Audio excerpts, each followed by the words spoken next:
Et vous? C'est mon prénom? Oui. Sonia. Sonia, c'est bien. Et vous, madame? Annick. Annick, et vous allez bien? Très bien. Ah bah c'est bien, bah, c'est formidable. Et vous, monsieur? Bernard. Bernard. Oui. C'est chouette, hein? Moi, c'est Mary. On est bien là. Bonsoir, oui, très bien. C'est là-bas que c'est autre chose. Mais voilà. Il n'y a pas quelqu'un qui veut y aller là? Bien. Bon, allez. Ici, je suis Mary conteuse. Mary qui va raconter des histoires. Dans le rôle de la mise en scène, du décorateur et du créateur lumière, Michel Vienno.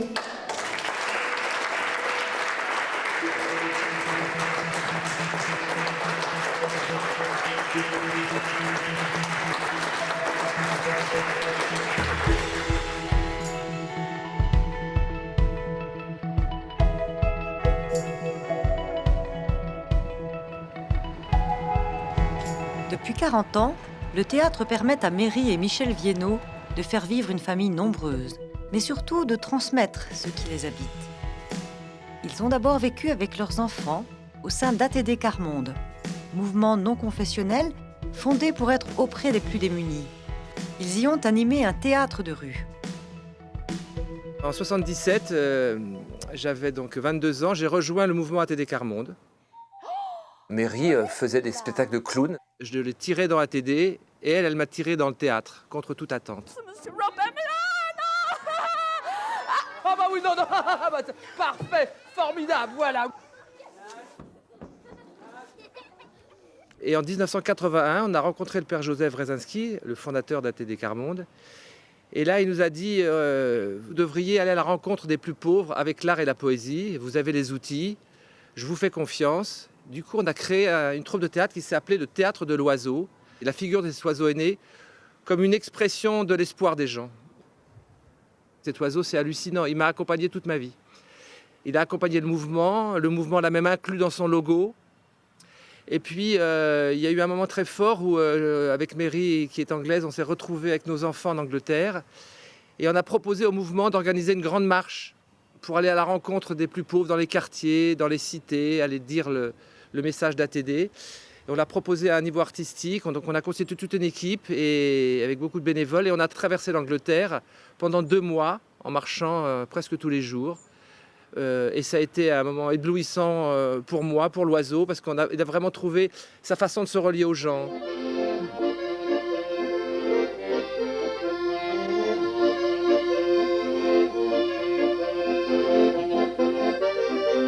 On a eu cette chance dans cette marche de rencontrer vraiment les gens fragiles du monde, d'ATD Quart-Monde, les gens qui sont considérés pour peu de choses, et pourtant. C'était l'année des 30 ans d'ATD Quart-Monde. Et là, ils se retrouvaient sur le Trocadéro pour inaugurer une dalle. Cette dalle, elle dit là où des hommes sont condamnés à vivre dans la misère, les droits de l'homme sont violés. S'unir pour les faire respecter est un devoir sacré. Et à la fin, il y avait l'oiseau qui arrivait. La misère, c'est dur, hein. Les gens vivent dans du lait et du coup, on amène une autre image. Il y a du beau. Du coup, on met en valeur les lieux, les habitations qui semblent sinistres. Elles ne sont pas sinistres.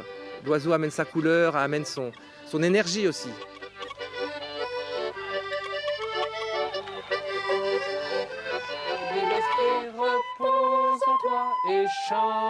Mais avec leurs 5 enfants, dont Igor, atteint d'un autisme profond, ils ont senti un jour qu'ils étaient appelés à quitter ATD pour inventer une autre façon de se donner.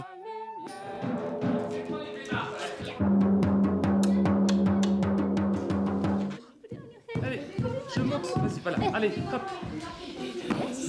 Voilà, Mickey, à toi. Bon, qu'est-ce que c'est que ça? Allez, à toi, Gabriel. Ah non, faut que tu montes très haut. On a quitté ATD donc en 89. Ça a été très difficile pour moi de quitter ATD parce que j'avais vraiment plongé des racines. Mais en fait, on a senti qu'avec la présence d'Igor, handicapé mental, il fallait aussi qu'on se pose différemment. Mais aussi, Mary portait très fort le projet de pouvoir exprimer le trésor qu'est la foi. On sentait que ce n'était pas le lieu à ATD et on avait besoin d'une liberté pour créer des spectacles aussi spirituels. Et du coup, avec le spectacle Berceau jette à l'eau, on s'y est collé.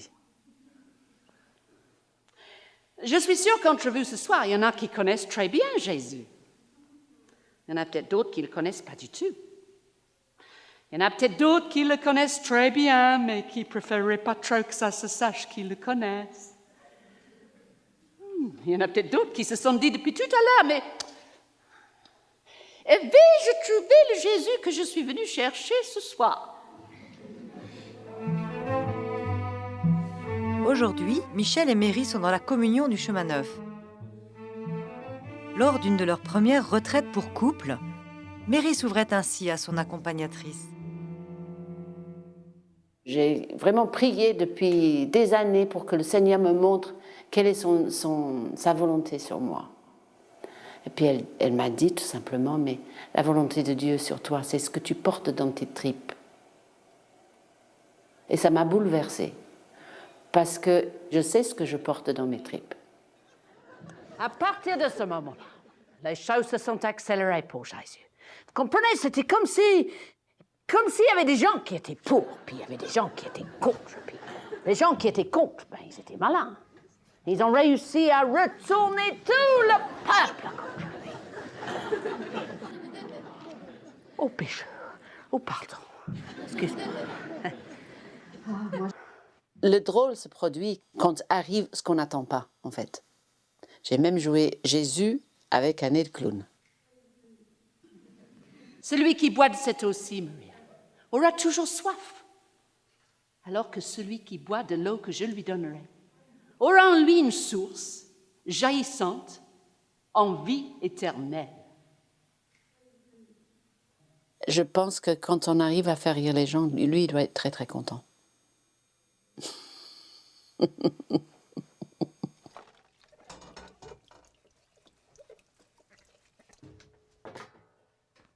Nos enfants étaient petits, j'étais enceinte du 5e et on avait besoin d'un lieu qui allait être notre base.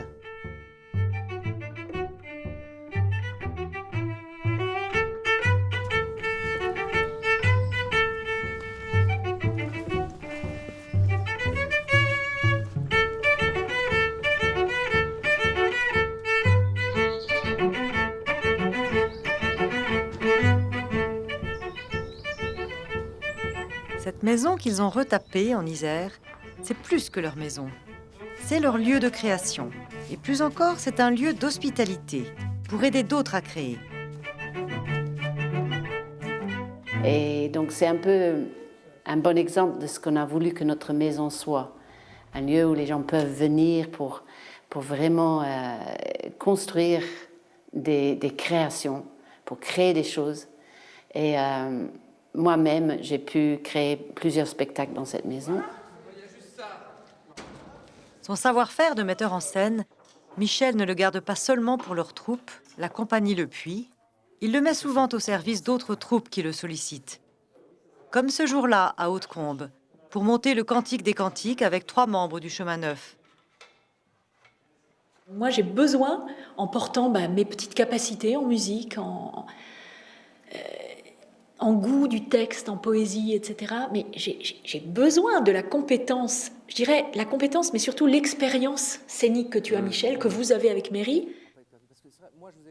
C'est pour ça que même moi, quelquefois on me dit « Ah oui, mais toi, tu es un pro du spectacle. » Je ne sais jamais quoi faire de ce mot professionnel. Je ne sais pas quoi en faire. Moi, je dis non, je suis un amateur parce que j'aime.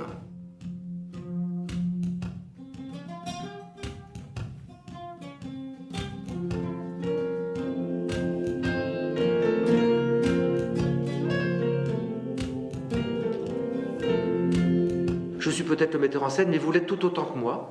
La mise en scène, c'est nous trois, mais il y a quand même moi qui est toujours à l'extérieur et qui est capable de vous dire « Non, là, ça marche pas, là, ça marche. » Mary et Michel ont été très marqués par le journal intime « Une vie bouleversée », écrit par Etty Hillesum durant la Seconde Guerre mondiale. Sans doute parce que leur vie aussi a été bouleversée. Avec leur pièce « Le souffle d'Etty », ce témoignage spirituel circule depuis plusieurs années, d'une région à l'autre, dans toute la France, en Angleterre, au Québec, devant des scolaires, parfois même en prison. Écoute ce qu'elle dit à Maria dans une lettre, 4 jours avant de partir pour Auschwitz. Maria, Aujourd'hui, nous avons pris un peu d'âge. Nous sommes devenus un être marqué par la souffrance pour la vie. Et pourtant, je trouve cette vie étonnamment bonne, Maria. Pour peu que nous fassions sorte, malgré tout, que Dieu soit chez nous en de bonnes mains. Elle découvre que la source, c'est pas elle-même. Et du coup, la source prend de plus en plus de place. C'est ça que je sens avec Etty. Moi, c'est ça qui me rend heureux quand, à des moments, je prends vraiment conscience que je suis pas la source. Avant chaque représentation, les Viennot proposent aux autres comédiens, aux bénévoles qui les aident, un temps de prière commune pour revenir sans cesse à la source. Mon Dieu, prenez-moi par la main. Je vous suivrai bravement sans beaucoup de résistance. Je ne me déroberai à aucun des orages qui fondront sur moi dans cette vie. Je vous suivrai partout et je tâcherai de ne pas avoir peur. Je ne veux rien être de spécial, je veux seulement tenter de devenir celle qui est déjà en moi. Etty Hillesum est une femme juive néerlandaise qui vit à Amsterdam durant la guerre. Une vie très animée mais désordonnée. Tandis qu'autour d'Etty, les Juifs sont déportés, elle fait la découverte de Dieu présent en elle. Elle se met alors au service de son peuple, qu'elle décide d'accompagner librement jusque dans les camps de concentration. Elle y mourra à 29 ans, laissant un journal intime qui révèle sa découverte de la joie profonde.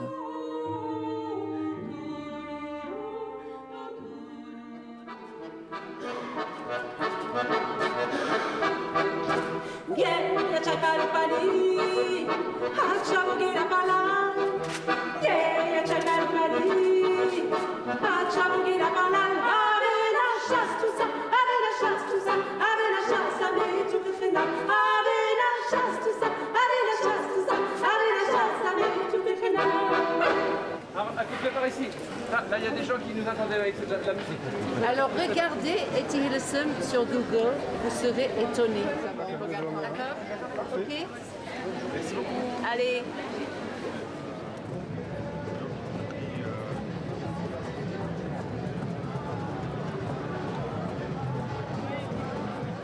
Et voilà, c'est un texte absolument incroyable, un texte très actuel, parce qu'elle dit des choses sur comment vraiment résister à la haine, comment travailler sur son intérieur pour qu'on aille mieux, pour que le monde aille mieux.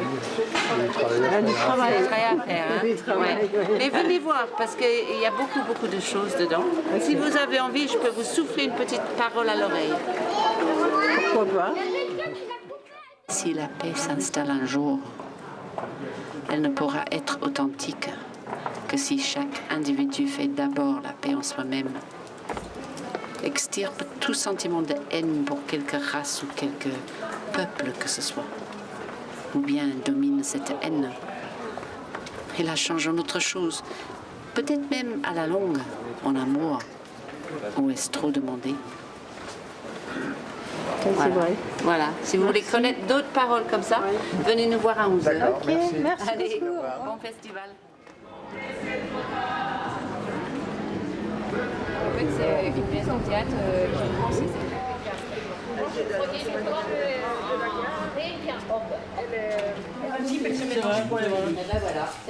Bon, je vais mettre à côté de toi, je peux? Non, s'il te plaît. En tout cas, pour nous, c'est précieux que vous soyez là. Hein. Ouais.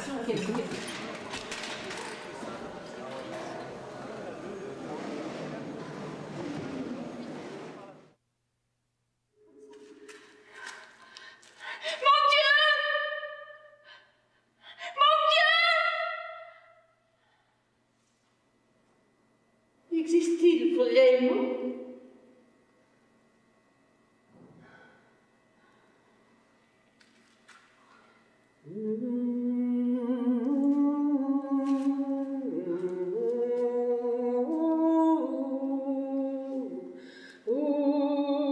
Elle découvre la source, elle découvre Dieu et elle découvre les autres. C'est ça que je trouve incroyable. Elle décide de rester au camp de Westerbork et pour accompagner ses semblables. C'est génial.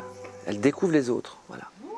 Et c'est ça que nous a aidé à faire Igor, c'est de rester en lien un tout petit peu avec notre vie et les gens autour de nous. Mais c'est aussi une descente vers la souffrance et vers la mort. Et c'est christique en fait. Dans ma descente avec Igor, j'ai touché quelque chose qui s'ouvre, quelque chose qui est large et qui est énorme et qui est plein d'amour.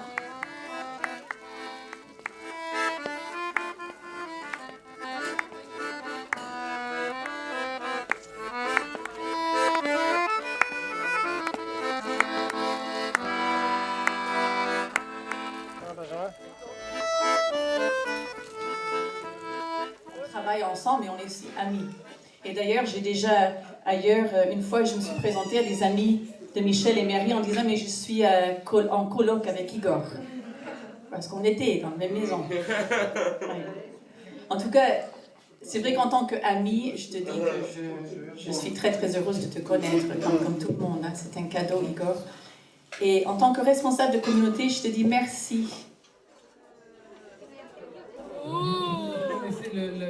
Le symbole de l'arc-en-ciel.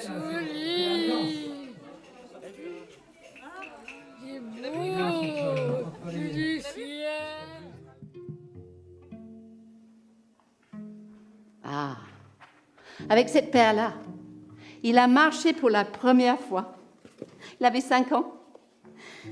Allez, Igor, vas-y, tu peux. Je suis sûre que tu peux, vas-y. Oh, oui!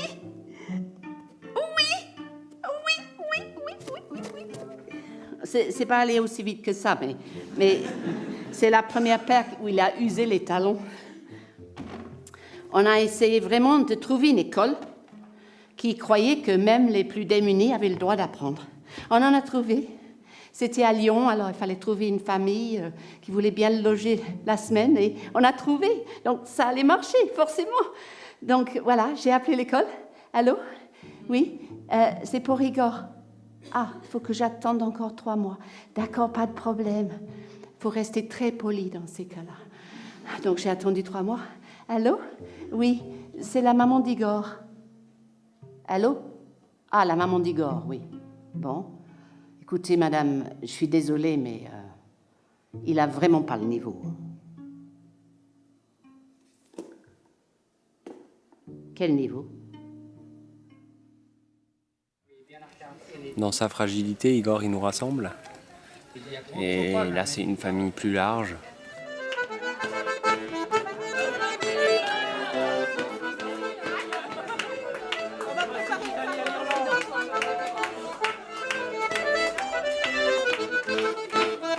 J'ai eu des moments plus forts, il y a des moments où j'ai l'impression que ce qui se passe, la situation, ça résonne pas du tout.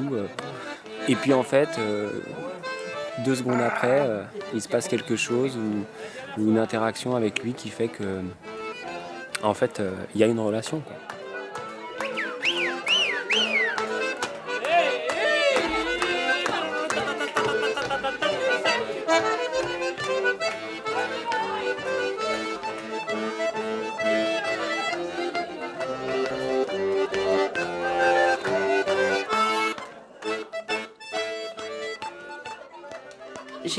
Je l'ai toujours regardé avec un émerveillement. Il m'a jamais révolté. J'ai jamais eu en moi le désir de dire pourquoi moi. Voilà. Ça a toujours été comme un voyage qui m'a amené de plus en plus loin. Le monde ne regarde pas les fragiles de cette manière-là, mais il y a des poches, il y a des coins, il y a des lieux de cœur un peu partout dans le monde. Et il faut aller vers ces lieux de cœur. Et dans ce cas-là, on est soutenu par des milliers de voix qui disent le cœur. Igor avait 7 ans et on bouillonnait de tellement de choses qui nous arrivaient. On était au carrefour de tellement de choses qu'on s'est dit, nous, il faut qu'on Il faut qu'on tente d'exprimer par le théâtre ce qu'on vit et ce que cette réalité de la fragilité nous fait traverser. Donc on a fait un spectacle un petit peu dans le genre du Petit Prince, comme un conte. On est 2 explorateurs, on tombe en panne dans le désert, on trouve un paquet, qu'est-ce qu'on en fait? On l'embarque pas. L'homme que je joue n'a pas très envie de s'embarquer avec. La femme que joue Mary, plus maternelle, à mon insu, l'embarque dans l'engin. Et puis finalement, on s'embarque avec lui. On a réussi à théâtraliser nos questions vis-à-vis d'Igor. J'ai compris. C'est à nous de trouver une solution pour l'infra-humanos, oui. Merci. Allô? Ça va pas, non. Mais ça suffit, non. À nous. Mais pas bien. Pourquoi on y va? Mais ça va pas. Ils ont raccroché. Estelone? Oui? C'est quoi exactement un infra-humanos? Je ne sais pas.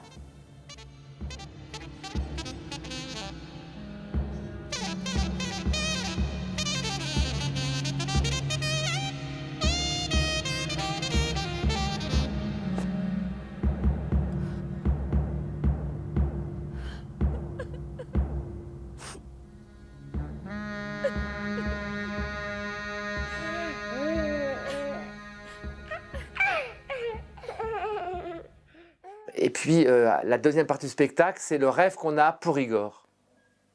On ferait le tour du monde avec lui. On irait même à la chasse aux regards qui font peur. Oh, oh, oh, oh. Tu vois, maman, elle est complètement partie dans son rêve. Finalement, le rêve, c'est quoi? C'est d'être rejoint par d'autres, que les gens arrêtent d'être indifférents dans la rue, et puis surtout que les gens comprennent que la fragilité, c'est quand même très intéressant. C'est pas mal d'avoir l'occasion avec Igor de voyager avec ça. Par ici, Yokos!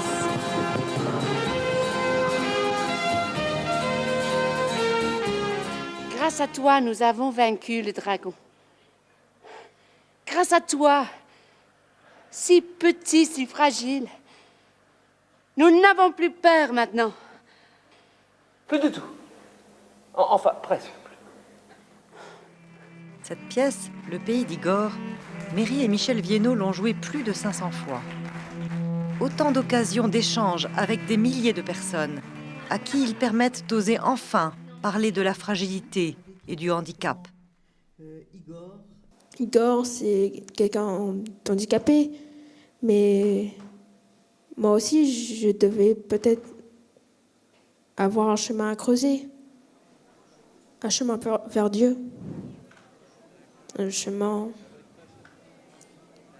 vers les autres.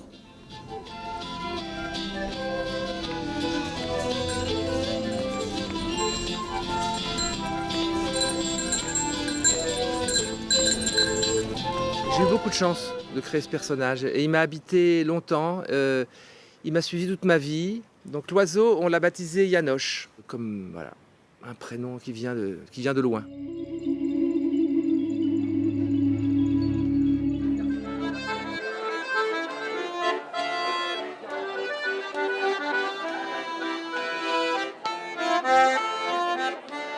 Ce jour-là, Michel et Mary ont invité Gargantua dans le fort de Barreau.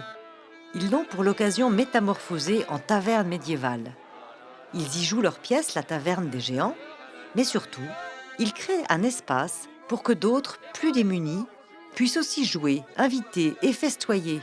Des femmes aidées par le secours catholique, des personnes isolées ou handicapées, des familles, tous se rejoignent en une communion festive au cœur de l'hiver.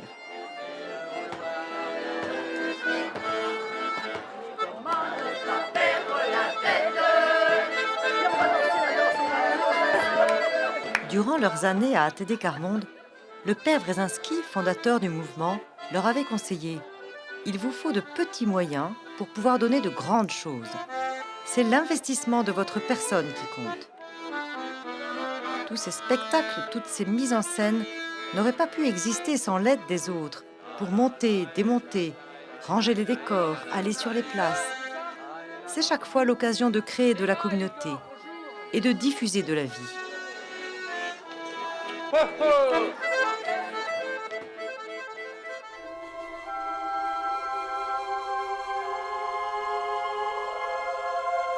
tu vaux beaucoup plus que tu ne crois. Bah, pour moi, l'oiseau, c'est ça. C'est de dire aux gens, tu peux t'élever, tu peux marcher, tu peux te libérer de tout. Il y a de l'espace. Il y a de l'espace. Décolle. Décolle.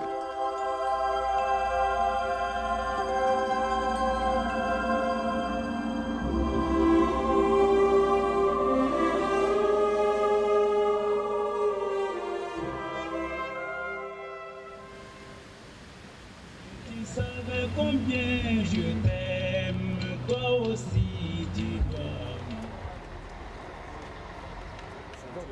Voilà, et vous vous amusez pas à faire ça, hein, non. Là, non mais c'est hyper important. Il faudra aussi les distribuer les tracts. Voilà. Est-ce qu'il y a quelqu'un qui veut faire une présentation en une phrase de l'Arche? Lors des 50 ans de l'Arche, Michel s'est retrouvé à la tête d'une centaine de bénévoles pour encadrer et animer une grande marche de 7000 personnes à travers Paris. Son idée, faire circuler sur des bicyclettes des mots de sagesse venus des personnes handicapées elles-mêmes. Il y a une espèce de fil rouge quelquefois, c'est quand même le point de vue du monde des petits.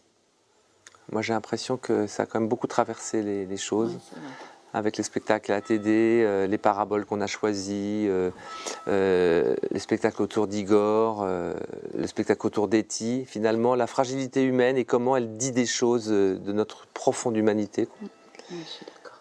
Et c'est un grand mystère que ce soit les fragiles qui nous révèlent tant de choses. Non, c'est tendre. Comme poignée de main. C'est tendre. Oui, mais on peut aussi...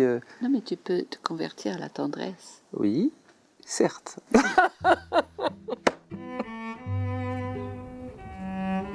De l'Évangile selon saint Matthieu. En ce temps-là, Jésus prit la parole et dit : Père, Seigneur du ciel et de la terre, je proclame ta louange. Ce que tu as caché aux sages et aux savants, tu l'as révélé aux tout-petits. Seigneur, ouvre notre cœur. Rends-nous sensibles à la fragilité, la nôtre et celle des autres.